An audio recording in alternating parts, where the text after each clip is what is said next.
Welcome back to the Real Estate 401k Show. I'm your host, Mike Weinstein, alongside Justin Frederick and Ryan Gerdes. Go ahead and text the word written to 623-AZ-RECON. That's the word written to 623-AZ-RECON, because if you are looking for very, very creative loan programs to overcome challenges, denials, we always tell our people that Justin and his team are the very best. I even go as far as say, if Justin says you can't get a loan, you ain't getting a loan. Probably good chance. Good chance. So we want to talk about a program that I'm, in full disclosure, I'm not as familiar with, because I had to ask you before we went on air what the acronym actually stood for, which the acronym is WVOE, stands for Written Verification of Employment. Walk us through what that is and who are candidates and benefit from it. So we often get written verifications of employment for W-2'd individuals, regular employees with pay stubs. Now, you would be so surprised at how many written verifications of employment are actually wrong. So you're a W-2 employee, you receive W-2s each year, you get pay stubs. Your pay stubs, your end of the year pay stub is going to match your W-2 for the year, and we calculate income off of your pay stub and your W-2. Sometimes, a lot of times, we will get a written verification of employment that says you make double what you make, or it's just not accurate. In a lot of these cases, this is the employee going to... It's kind of like what I tell my wife. She thinks I make double than what I make. A lot of these cases, this is the employee going to the small company and saying, hey, they're going to order this verification of employment, make it higher. Well, we verify that written verification with the pay stubs. Well, in this program, we don't verify pay stubs. We don't verify W-2s. We do not verify. So we're doing two stated incomes or programs 2 weeks in a row. I can't tell you anything other than this is wild stuff. So who listening needs to raise their hand and are candidates for this?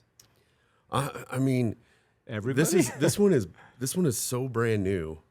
I mean, you would have to have a relationship with the owner of the company, and you would have to understand, like, if you're going to stretch your WVOE and you're not actually making that, we're going to have an issue. Now, so I'm going to become an employee of my wife's company. In a couple of cases, there's people out there that are working for cash.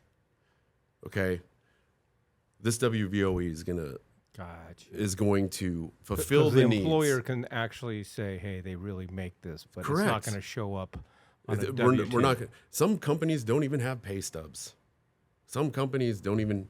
Yeah, I mean, there you go. So, for example, I have a buddy that runs a landscaping company, and he pays $400 cash a week.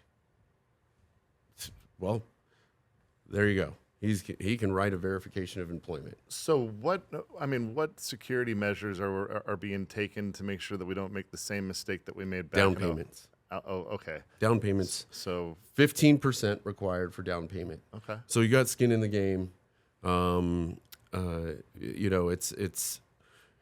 We still have to verify. We got to source down payment. Hey, this is extremely creative. Again, just like the P&L document that we were talking about, but this is going to fulfill some people's needs that we're never ever going to be able to get a loan, and as long as they stayed in that type of employment, and you would be surprised at how many people are paid cash or they work.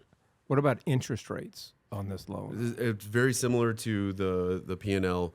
You're probably looking at 5/8 to 3/4% higher.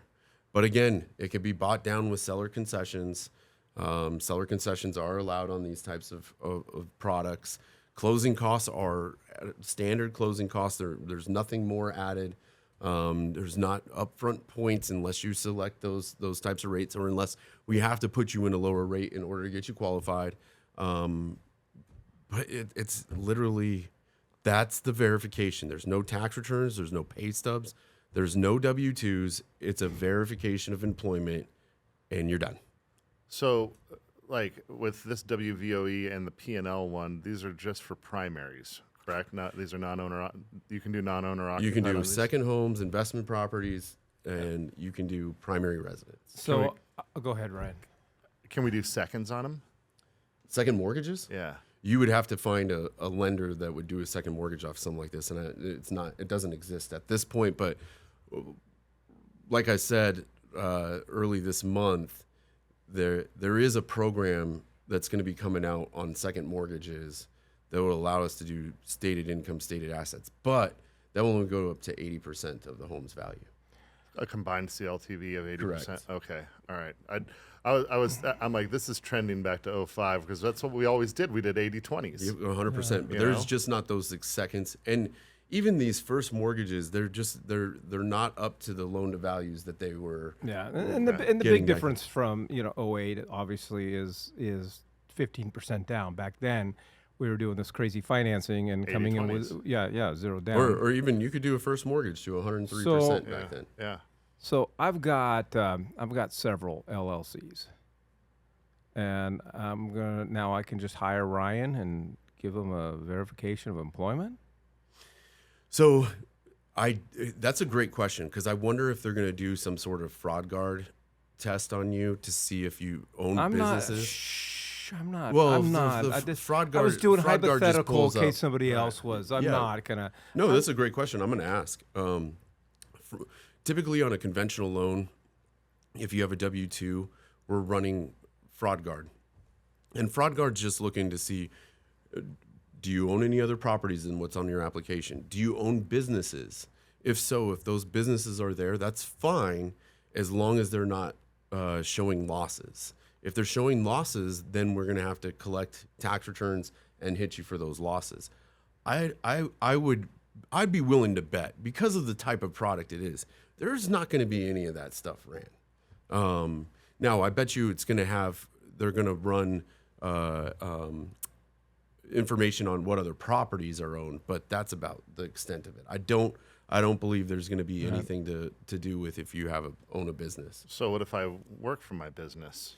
That's going to, if you own the business, they're going to look through corporate commission to make sure that you don't own the business that you're doing. You're just going to do a P&L. Okay. If you own the business. All righty. Well, I can't emphasize enough, if you are an investor or self-employed, even if you have been qualified, there's none better than Justin and his team in finding the best opportunity out there, and for the best value. But especially if you have recently been denied for a loan, and it really, at the end of the day, it doesn't matter what type of loan. I would, if I were you, the best thing that you can do is give Justin and his team a crack. All you got to do is, I forgot what word we used. Written. Yeah. Yeah, text the word written to 623-AZ-RECON. That's written to 623-AZ-RECON, because we have, throughout the life of this podcast, talked about so many different creative loan programs, and it would take a long time for our listeners to just kind of go through them and select them. So just talk to Justin. Again, text the word written to 623-AZ-RECON.